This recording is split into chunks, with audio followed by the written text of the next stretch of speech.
네, 안녕하세요. 오늘 7월 30일인데, 7월 31일 되게 중요한 이벤트들이 많죠. 뭐, 미국 QRA 발표도 있고, 또 일본 BOJ 은행의 정책 발표도 있어요. 그것들에 따라서 이제 유동성이 많이 흔들릴 텐데, 그 유동성이 변하기 전에 좀 미리 체크해야 될 사항들이 있어가지고, 오늘 좀 말씀을 드리려고 합니다. 첫 번째로는 지금 유동성 스트레스 상황이에요. 제가 전에 말씀을 드렸는데 그 유동성을 보려면은 금리를 봐야 된다고 좀 말씀을 드렸잖아요. 소파 금리에 좀 특이사항이 있습니다. 소파 금리라고 하면은 담보물을 잡고 이제 시장에서 하루 동안 빌리는데 필요한 금리인데 소파 금리 중에서 99% 소파 금리가 있어요. 이것은 이제 하루 동안의 거래 중 상위 1%의 금리를 나타내거든요. 이 99% 소파 금리는 아래와 같은 세 가지 특징이 있습니다.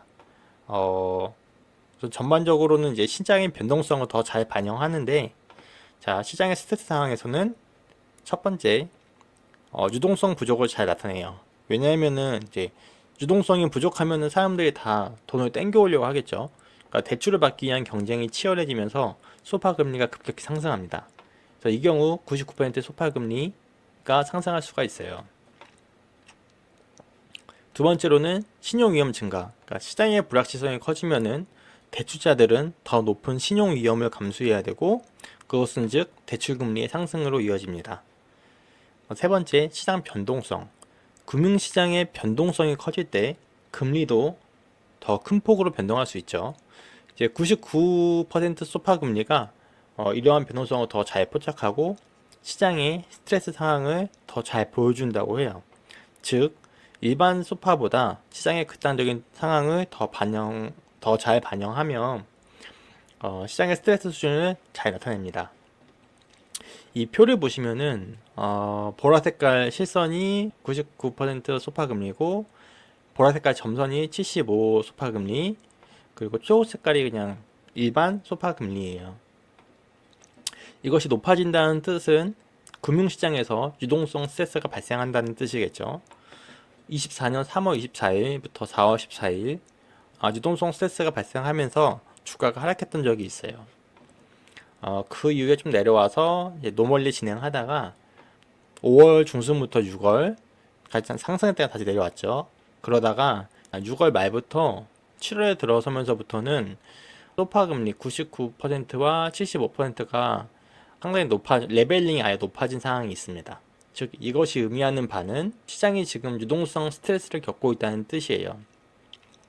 스트레스가 많은 상황에서 그리고 서로 이제 유동성을 확보하려고 하는 상황에서 이제 유동성이 더 줄어든다면은 시장은 발작할 거라고 예상을 할 수가 있겠죠.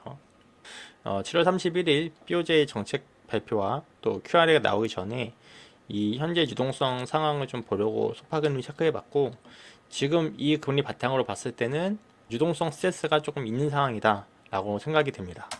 재무부가 최차입 추정치를 발표했죠. 뭐 이러한 내용들이 있는데 좀 살펴볼 것들 첫 번째 예상 국채 발행이 4월에 발표했을 때 당시 7, 8, 9월 달에 국채를 8,470억 달러 차입하겠다고 했는데 오늘 발표에서는 7,400억이라고 했어요. 근데 이거는 사실은 변한 건 아닙니다.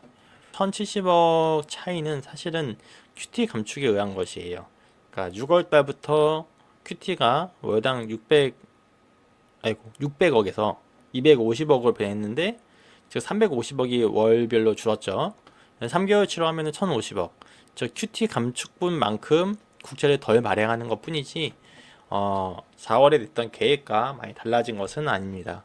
그래서 국채 발행량은 이제 QT를 감안했을 때는 변동이 없다고 판단하시면 되고요. 두 번째로는 빨간색을 친 거 9월 말 TJ 잔고를 8,500억 달러 그리고 12월 말 TJ 잔고 목표치가 7천억 달러라고 합니다. 즉 이것은 뭐냐면은 현재 TJ 잔고 목표치가 7,500억이고 지금도 그 수준에서 유지가 되고 있는 걸로 알고 있어요.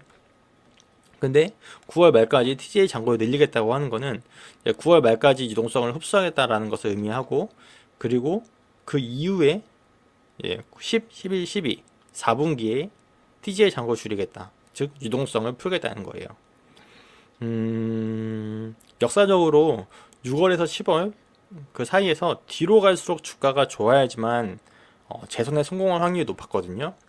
그래서 옐런은 이제 민주당 재선을 위해서 9월 말까지는 유동성 흡수해서 주가 좀 떨궈 놓고 그 이후에 돈을 풀면서 주가를 부양해서 재선을 노리는 게 아닌가 그런 생각이 듭니다.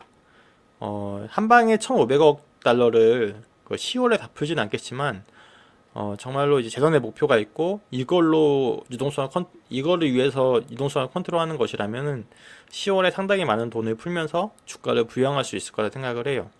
그래서 7월 31일에 발표할, 그러니까 내일 모레 발표할 국채 만기별 비중이 중요한데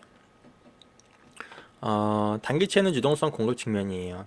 단 T비ల్ 금리가 소파 금리보다 높을 때, 그렇지 않다면은 이 단기채 역시 민간 시장에서 이제 흡수를 해줘야 되기 때문에 유동성을 흡수하는 측면으로 바뀌게 됩니다.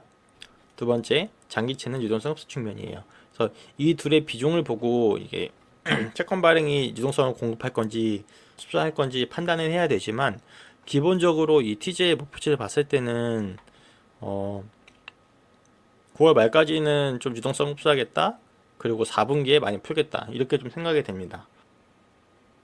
네, 그래서 유동성 스트레스가 심한 상황에서 앞으로 큼직큼직한 이슈들이 많은데, 스트레스가 심한 상황이라는 걸 인지하고 주가가 충분히 빠질 수 있다. 이런 거 감안해갖고 대응을 해야 될 것 같아요. 네, 감사합니다.